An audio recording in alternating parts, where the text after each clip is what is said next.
मेरा स्पष्ट कहना है कि मैं इंडिया गठबंधन का हूं, इंडिया गठबंधन की बात करूंगा, इंडिया गठबंधन के पक्ष में वोट करूंगा, इंडिया गठबंधन के लिए प्रचार करूंगा, इंडिया गठबंधन के लिए जितना तक हो सकेगा उतना करने की कोशिश करूंगा। समाजवादी पार्टी और कांग्रेस पार्टी से ये पूछ लीजिए कि तुम्हारे पास मजबूत चेहरा ओबीसी एससी का कौन है। अखिलेश जी पीडीए का नारा जरूर देते हैं, बाकी राज्यसभा कृष्णा पटेल जी को भेज रहे हैं। जो अरशद मदनी मौलाना साहब 20 लाख देश के मुसलमानों की दिशा और दशा तय करते हैं, उनको राज्यसभा नहीं भेजा। वही रिसेंट की सरकार आप भाजपा की देख लीजिए, राजस्थान की उठा लीजिए, चाहे अदर की उठा लीजिए, कि वहाँ पे 450-500 रुपए का सिलेंडर देने का वादा किया था सरकार बनते ही, क्या वहाँ पे मिल रहा है? नहीं मिल रहा ना लोगों को। लोकसभा चुनाव की रणभेरी अब बच चुकी है। सभी राजनीतिक दल अपने तैयारियों को अंतिम रूप दे चुके हैं। जिस तरीके से देखा जाए तो मैनिफेस्टो लगातार राजनीतिक दलों के द्वारा जारी किया जा रहा है, जनता से लोक लुभावने वादे किए जा रहे हैं। बात करें तो एक तरफ इंडिया गठबंधन है तो दूसरी तरफ एनडीए। अगर देखा जाए तो भारतीय जनता पार्टी ने आज अपना मैनिफेस्टो लॉन्च कर दिया गया है, जिसको मोदी का संकल्प पत्र कहा जा रहा है, मोदी की गारंटी कही जा रही है। वहीं समाजवादी पार्टी ने भी अपने मैनिफेस्टो को जारी किया। उन्होंने जनता की मांग हमारा अधिकार नाम से इस मैनिफेस्टो को बताया है। साथ ही देश की सबसे पुरानी राजनीतिक पार्टी कांग्रेस ने न्याय पत्र का नाम दिया है।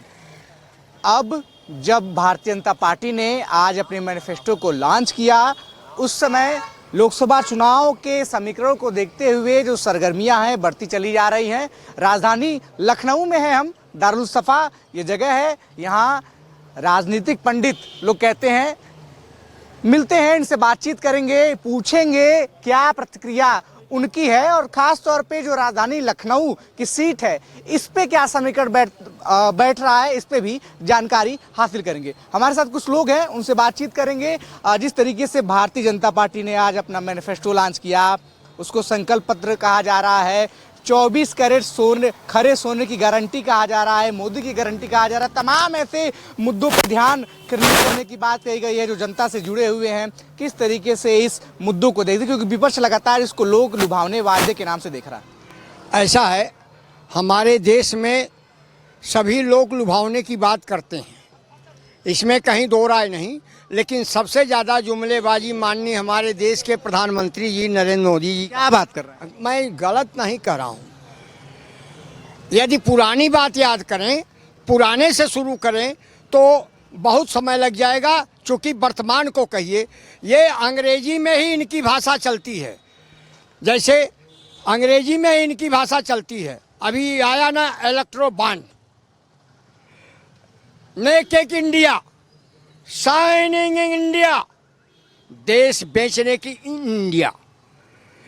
2014 में माननीय प्रधानमंत्री जी बनारस में चुनाव लड़े, स्वागत है, बड़ा अच्छा उन्होंने कहा कि मैं बनारस को जापान की राजधानी, क्या कहे थे नाम जानते हैं उसको, क्या कहे थे, टोक्यो भी नहीं बन पाया।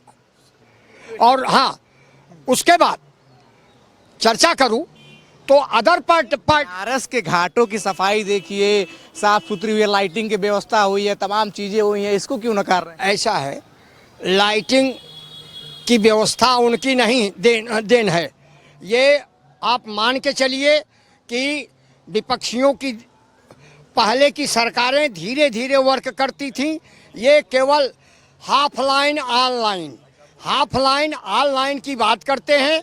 हाफ लाइन में आइए तो एक तरफ कहते हैं कि हमारा परिंदा पर नहीं मारेगा, परीक्षा कराने चले गए, परीक्षा हो गई, ऑनलाइन आई, परीक्षा हो गई, कौन सालवर पकड़ा गया, ये सालवर कौन है, या सत्ता पक्ष का है या विपक्ष का है या किसी और का है, ये समझ में नहीं आ रहा है।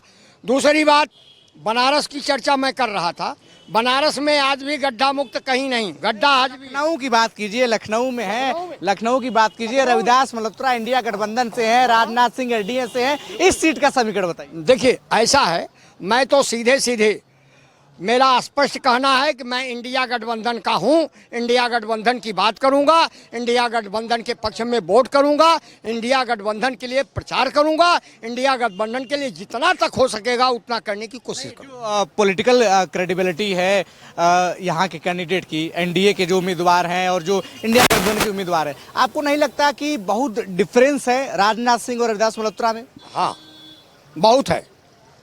क्यों कि राजनाथ जी विधानसभा का भी ले रहे हैं पेंशन, लोकसभा का भी ले रहे हैं और राज्यसभा का भी ले रहे हैं। तो अखिलेश जी भी ले रहे हैं। सुनिए सुनिए सुनिए और सुनिए, इतना नहीं, दावे के साथ कह रहा हूं कि लोकतंत्र सेनानी होने के नाते उसकी भी पेंशन ले रहे हैं।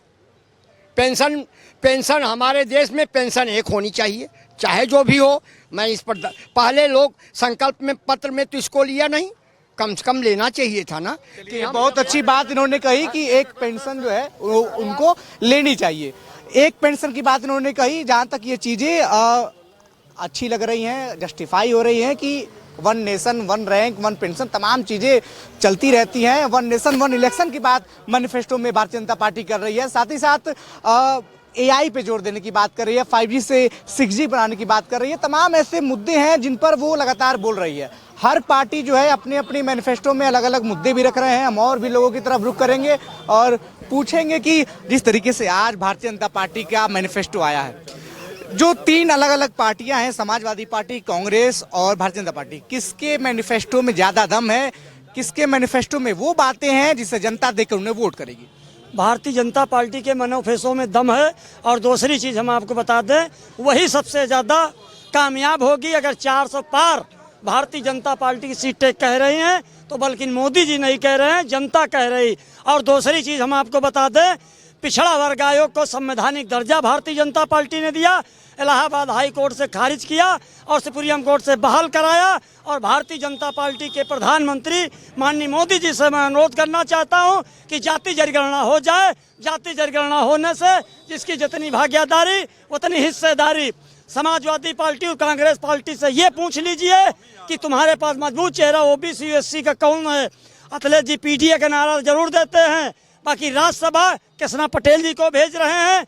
जो अरशद मदनी मौलाना साहब 20 लाख देश के मुसलमानों की दिशा और दशा तय करते हैं, उनको राज्यसभा नहीं भेजा। कृष्णा पटेल जी को इन्होंने नहीं राज्यसभा भेजा। और राज्यसभा किसको भेज रहे हैं? जया बच्चन जी को। तो ये जो जया बच्चन तो पहले से भी राज्यसभा में रही हैं समाजवादी पार्टी की तरफ से। तमाम मुद्दों पर उन्होंने सरकार की जो नीतियां गलत लगी हैं उन पे बहुत मुखरता से उन्होंने बाकायदा सवाल भी उठाया सदन में। तो क्या दिक्कत है जया बच्चन से? देखिए एक चीज तो ये कि फिर समाजवादी वाले लोहिया जी की आत्मा को क्यों बेच रहे हैं? जया बच्चन जी को और लोहिया जी की आहुति से और लहू से और कुर्बानी से क्या उनको मतलब जानकारी है जया बच्चन जी को, जिन्होंने राज्यसभा भेजा है? तो यही मैं कहना चाहता हूँ कि आने वाले दिन में अगर बदरुद्दीन अजमल, ये बात सुन लीजिए, जनता पार्टी ने जिस सेठ जी को राज्यसभा भेजा है उनको क्या जानकारी होता है? सेठ जी को पहले समाजवादी ने भेजा था और सेठ जी जबरिया जो है भाजपा में आए थे। आप थोड़ा आकलन कर लीजिए कि अगर असरुद्दीन ओवैसी कोई बात बोलते हैं तो समाजवादी कांग्रेस वाले कहते हैं BJP B टीम दलाल। अखिलेश जी भी CBI से बच रहे हैं और बहन जी भी 3 बार सरकार चला चुकी हैं और कांग्रेस की तो अपनी बीमारी से दूर होने वाली ही नहीं है। आने वाले दिन में 14 गठबंधन बा, 17 गठबंधन बा, 19 गठबंधन बा, 22 गठबंधन बा और 24 में ये जनता की लड़ाई नहीं लड़ रहे हैं, ये केवल अपनी लड़ाई लड़ रहे हैं सपा और कांग्रेस वाले। और जनता ने कहा कि जो विपक्ष है वो जनता की लड़ाई नहीं बल्कि अपनी लड़ाई लड़ रहा है। जो अपनी राजनीतिक अस्तित्व है उसको बचाने की लड़ाई लड़ रहा है, जो अपनी राजनीतिक जमीन है उसको बचाने की लड़ाई लड़ रहा है। और भी लोग हैं, उनसे बातचीत करेंगे, उनसे जानेंगे प्रतिक्रिया किस पार्टी के मैनिफेस्टो में दम है कि प्रदेश की जनता या देश की जनता उस मैनिफेस्टो से प्रभावित होकर आगामी लोकसभा चुनाव में वोट करने जा रही है। कांग्रेस के क्या अच्छा लगा आपको कांग्रेस के मैनिफेस्टो? अभी जो पिछले इनके जितने भी सरकारें बनी, इन्होंने जो वादे किए थे पूर्णता कर रहे हैं। अभी रिसेंट में ही जो सरकारें बनी, और अभी वही रिसेंट की सरकार आप भाजपा की देख लीजिए, राजस्थान की उठा लीजिए, चाहे अदर की उठा लीजिए, कि वहाँ पे 450-500 रुपये का सिलेंडर देने का वादा किया था सरकार बनते ही। क्या वहाँ पे मिल रहा है? नहीं मिल रहा ना लोगों को। 25 लाख का वहाँ पे बीमा था, 25 लाख का बीमा था कांग्रेस सरकार में। क्या वो बीमा अभी भी चल रहा है? सरकार जाने के बाद वो बीमा अभी भी चल रहा है। तो ये अभी 6 महीना पुराने मैनिफेस्टो को तो आप पूरा कवर कर नहीं पाए हो। आप दूसरा मैनिफेस्टो लाओ। मैनिफेस्टो में लाए क्या हो आप कि हम वृद्ध लोग को क्या कहते हैं संपूर्ण सम्मान देंगे, ट्रांसजेंडर को संपूर्ण सम्मान देंगे, जो व्यक्तिगत तौर पर विकलांग है उनको आवास देंगे। आवास क्या पहले नहीं मिलता था? आवास पहले भी मिलता था, इंदिरा गांधी क्या आवास योजना के तहत पहले भी मिलता था। आपने तो क्या वृद्धा लोग का आपने आरक्षण खा लिया। रेलवे में जो आरक्षण मिलता था, अब क्या वृद्ध लोग को आरक्षण है? जो बच्चों को आरक्षण मिलता था, सीट का आरक्षण जो मिलता था, वो क्या उनको मिल रहा है बच्चों को? है आप तो खाने का काम कर रहे हो, सारा चीज़ तो आप प्राइवेटेशन कर रहे हो। तो आपको जनता किस मुद्दे पे? आपने बोला यहाँ पे बीजेपी वाले बहुत से कहते हैं धारा 370 हटा दी कि उसमें संशोधन हुआ। धारा 370 है या धारा 370B में संशोधन, इनको ये नहीं मालूम। और अगर हुआ भी है तो कितने कश्मीरी पंडित को क्या कहते हैं वहाँ भी स्थापित कर दिया, कितनों को वहाँ रोजगार दे दिया। ट्रिपल तलाक से कितनों को फायदा हुआ। अब ये हिंदुस्तान का अगर आंकड़ा निकालेंगे आप 2014 के बाद से, तो 1.3% मुस्लिम आबादी का तलाक दर है, और यही बढ़ के क्या कहते हैं 4% चला जाता है क्या कहते हैं नॉन मुस्लिम आबादी, हिंदू आबादी का तलाक दर चला जाता है। तो ज़्यादा ज़रूरत किसको थी? मुस्लिम आबादी को थी कि हिंदू आबादी को थी? है क्योंकि देखिए यहाँ पे जितनी जनसंख्या जिसकी ज़्यादा है तो हम उसको पहले प्रभावित करेंगे। 3 तलाक के मुद्दे से क्या फ़ायदा मिला? राम मंदिर किसने बनवा दिया? या तो अगर आप कहते हो आपने बनवा दिया तो सुप्रीम कोर्ट क्या आपने खरीद के रखा था?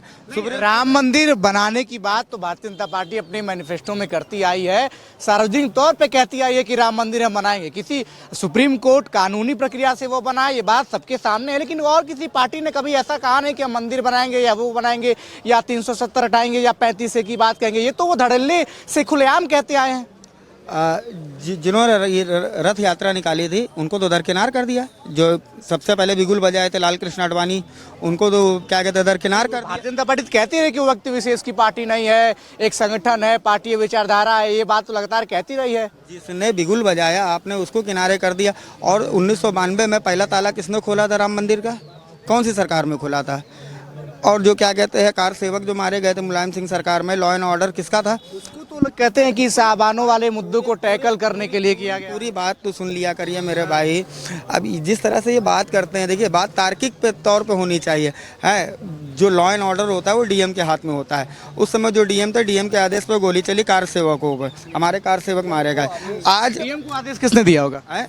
लॉ एंड ऑर्डर मेंटेन करने के लिए जब उग्रपन हो जाता है तो डीएम के हाथ में पावर होता है कि वो गोली चला सके या आंसू गैस के गोले छोड़ सके। ठीक है, उस डीएम को आपने आज कोषाध्यक्ष बना के बैठा राम मंदिर ट्रस्ट के, वो कोषाध्यक्ष बन के बैठे हैं। और राम मंदिर जो बना है उस समय किसकी? सुनिए, और जो राम मंदिर जो बना है बीजेपी तो बनवाई नहीं, कोर्ट का फैसला था। और दूसरा जो पैसा लगा वो राम मंदिर ट्रस्ट का लगा। तो अब जो मुद्दे हैं, देखिए राम मंदिर का मुद्दा खत्म हो गया ना। अब किन मुद्दों पे बीजेपी अपना मैनिफेस्टो जारी कर रही, किस काम पे? क्योंकि जितने इन्होंने वादे किए थे 2014 में ये बोल चुके थे। इन्होंने बोला था 2 करोड़ लोगों को रोजगार देंगे, इन्होंने बोला था सबके खाते में 15 लाख रुपए आएंगे, इन्होंने बोला था लोकपाल बिल पास होगा, इन्होंने बोला था क्या कहते हैं क्या कहते हैं काला धन वापस आएगा। इन्होंने इतने सारे वादे किए थे, कौन सा वादा इन्होंने पूरा कर दिया? आप बता दीजिए जरा, कौन सा वादा पूरा हुआ? तो इस तरीके से लोगों का कहना है कि भारतीय जनता पार्टी अपने मैनिफेस्टो में जिन वादों की बात करती है उन वादों को पूरा नहीं कर पा रही है। सभी राजनीतिक दल चुनाव से पहले घोषणा पत्र जारी करते हैं, जनता के सामने वो घोषणा पत्र रखते हैं, तमाम मुद्दों पे अपने विचार रखते हैं। इस बार सबने जनता से राय मांगी थी। करीब अगर देखा जाए तो तमाम लोगों ने, चाहे सोशल मीडिया के माध्यम से हो चाहे किसी और तरीके से माध्यम से हो, अपने अपने तरीके से राय रखी थी। अनादि टीवी का डिजिटल प्लेटफॉर्म है ये, और मैं हूँ विवेक शाही अपने सहयोगी जितेंद्र के साथ।